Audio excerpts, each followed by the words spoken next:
Assalamualaikum warahmatullahi wabarakatuh. Perkenalkan, nama saya Maya Asyami Fitri dari kelas C17 Manajemen dengan NPM 101218886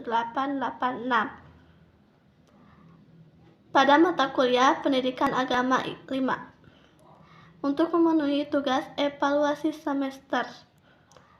Di sini saya akan menjelaskan video tentang materi Ma'rifatul Quran. Yang pertama akan menjelaskan tentang Ma'rifatul Quran. Ma'rifat artinya mengenal, Quran artinya Al-Quran. Jadi Ma'rifatul Quran adalah mengenal Al-Quran.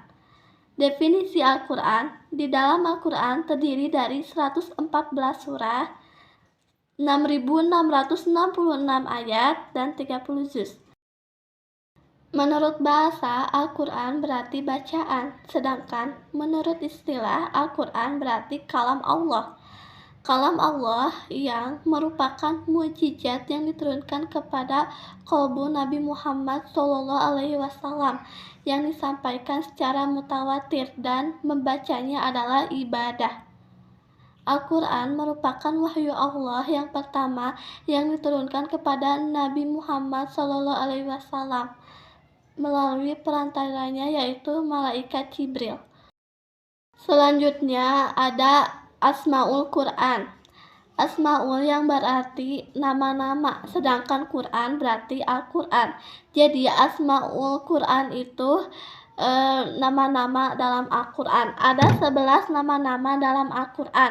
Yang pertama ada Alkitab atau buku, yang kedua ada Al-Huda atau petunjuk, yang ketiga ada Al-Furqan atau pembeda, yang keempat ada Ar-Rahmah atau rahmat, yang kelima ada An-Nur atau cahaya, yang keenam ada Ar-Ruh atau ruh, yang kedelapan ada Asy-Syifa atau obat, yang kesembilan ada Al-Haq atau kebenaran, yang ke-10 ada Al-Bayan atau penjelasan, yang ke-11 ada Al-Mau'izah atau pelajaran, yang terakhir ada Az-Zikr atau pengingat. Selanjutnya ada kedudukan atau makna Al-Quran. Ada 6 kedudukan atau makna Al-Quran, diantaranya yang pertama Kitabun Naba'i wal Akhbar, yang artinya kitab berisi berita dan kabar. Yang kedua ada Kitabul Hukmi wal Syariah, kitab hukum dan syariah. Yang ketiga ada Kitabul Jihad, berarti kitab jihad. Yang keempat ada Kitabul Tarbiyah, yang berarti kitab pendidikan. Yang kelima ada Minhajul Hayyah, yang berarti pedoman hidup. Dan yang keenam ada Kitabul Ilmi atau kitab ilmu pengetahuan. Selanjutnya ada Muqtada al-Iman bil Quran, yang artinya tuntunan iman kepada Al-Quran.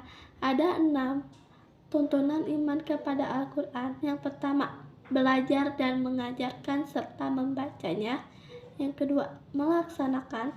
Yang ketiga, memahami dan mentadaburi isinya.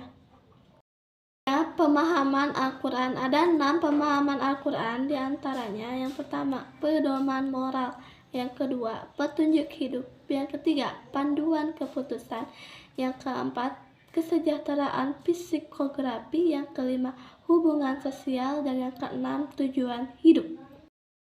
Selanjutnya syurutul intifa'i bil Quran, syarat-syarat dalam mengambil dari Al-Quran. Yang pertama ada al-intifa'ul mawani, yang artinya menghilangkan faktor-faktor yang menghambat pengendalian manfaat Al-Quran. Al-Ghazali menyebutnya dengan aqtali min nawa'ifali, melupakan diri dari hal-hal yang menghambat pemahaman.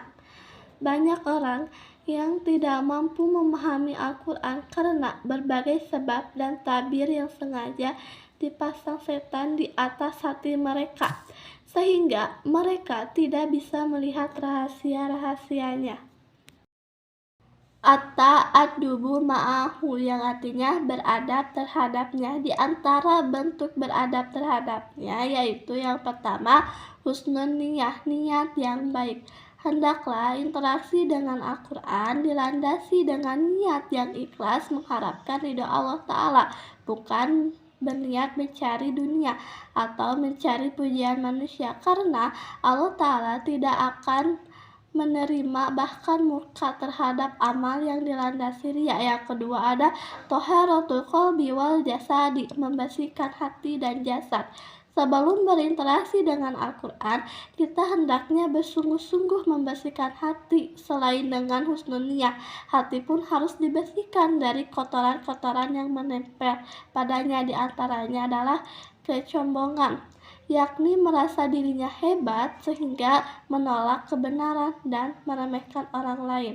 Yang ketiga ada tafrigun nafsi an syayagiliha, yang artinya menghususkan diri sibuk dengannya. Hendaknya setiap muslim memiliki waktu khusus bersama Al-Quran dan menyibukkan diri dengannya. Tidaklah pintas bagi seorang muslim mengacuhkan Al-Quran, yakni enggan membacanya dan mempelajarinya. Yang keempat ada hadrul fikri ma'al Quran, hadirnya pikiran bersama Al-Quran. Kita harus berupaya mencermati dan memikirkan ayat-ayat Al-Quran, yaitu mentadaburi isinya dengan sungguh-sungguh. Selanjutnya ada husnul talaki, yang artinya baik dalam mengambil manfaat dari Al-Quran. Yang pertama ada bilqabil khasyu'i, yang artinya dengan hati yang khusyuk. Yang dimaksud khusyuk bahwa Ibnu Rajab berkata, asal atau sifat khusyuk adalah kelembutan, ketenangan, ketundukan, dan kerendahan diri dalam hati manusia kepada Allah Subhanahu wa Ta'ala. Yang kedua ada bi'tazim atau disertai pengagungan. Pengagungan yang terpenting adalah dengan cara mengagungkan perintah dan yang terkandung di dalam Al-Quran. Pengagungan juga nampak dari gerak-gerik lahiriah seperti disebutkan dalam firman Allah. Dalam firman Allah, Quran Surat Al-Isra ayat 107, yang artinya, sesungguhnya orang-orang yang diberi pengetahuan sebelumnya, apabila dibacakan kepada mereka, mereka menyungkur atau murka mereka sambil bersujud. Quran Surat Al-Isra ayat 107. Yang ketiga ada litahfij, untuk melaksanakannya. Allah Ta'ala berfirman dalam Al-Quran Surat Fatir ayat 29, yang artinya, sesungguhnya orang-orang yang selalu diberi membaca kitab Allah dan mendirikan sholat dan menakjubkan sebagian diri dari rezekinya yang kami anugerahkan kepada mereka dengan diam-diam dan terang-terangan, maka mereka itu mengharapkan peninggalan yang tidak akan merugi. Selanjutnya ada al-ittifatu ila ahdafil asasiyah, yang artinya berorientasi kepada tujuan asasi Al-Quran. Yang pertama ada al-hidayatu ilallah, petunjuk menuju kepada Allah. Dalam firman Allah, Quran Surat Yunus ayat 57, yang artinya, wahai manusia, sesungguhnya telah datang kepadamu pelajaran dari Tuhanmu dan penyembuh bagi penyakit-penyakit yang berada dalam dada, dan petunjuk serta rahmat bagi orang-orang yang beriman. Orientasi belajar dan mengajar Al-Quran bukanlah pujian dari manusia, bukan gelar, dan bukan pula untuk pamer otot-otot intelektual di hadapan manusia. Yang kedua ada takwinu syahasiyatil islamiyah, yang artinya membentuk pribadi islami. Karenanya, interaksi dengan Al-Quran tidak boleh berhenti sampai pada pengkajian semata, tetapi harus diorientasikan kepada pembentukan kepribadian islami. Yang ketiga ada qiyadatun basyariyah, yang artinya membimbing dan memandu manusia.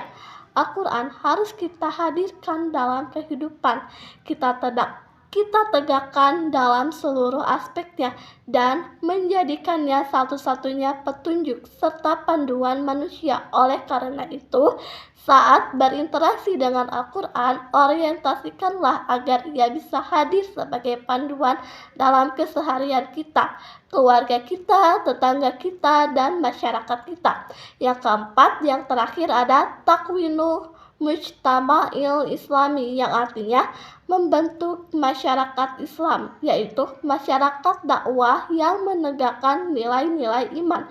Dalam firman Allah, Quran Surat Ali Imran ayat 110 yang artinya, kamu adalah umat yang terbaik yang dilahirkan untuk manusia, menyuruh kepada yang ma'ruf dan mencegah kepada yang munkar, dan beriman kepada Allah Subhanahu wa Ta'ala.